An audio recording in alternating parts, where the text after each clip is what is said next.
রাখো ওইখানে রাখো, ওইখানে রাখো, ওইখানে রাখুন, ওইখানে রাখেন, রাখেন। ওরা কালকে রাত্রে 3 জন এসেছিল এবং আশেপাশে ওদেরকেও জিজ্ঞাসাবাদ করে আমরা জানতে পারি যে এরা প্রায় সময় এখানে আসতো এবং বিভিন্ন ধরনের মাদক সেবন করত এবং বিভিন্ন মেয়ে মানুষও নিয়ে আসতো।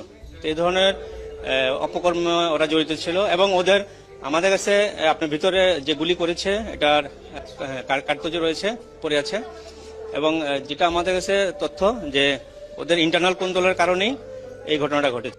কিন্তু আমি আপনাদেরকে স্পষ্ট করে একটা তথ্য দিচ্ছি, আপনারা যারা শুনবেন তাদের জন্য ভালো হবে, যারা শুনবেন না তাদের জন্য খারাপ হবে।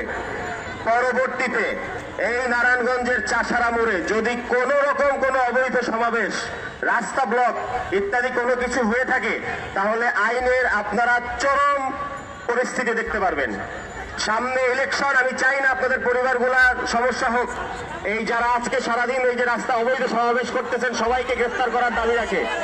আপনাদেরকে 5 মিনিট সময় দেওয়া হলো, 5 মিনিটের 1 সেকেন্ড বেশি আমি সময় দেব না। 5 মিনিটের মধ্যে যদি এখান থেকে না ছাড়েন, পিছনে তাকায় দেখেন আপনাদের চেয়ে প্রশাসনের লোক বেশি, প্রত্যেকটার ভিতরে যে ঢুকানো হবে।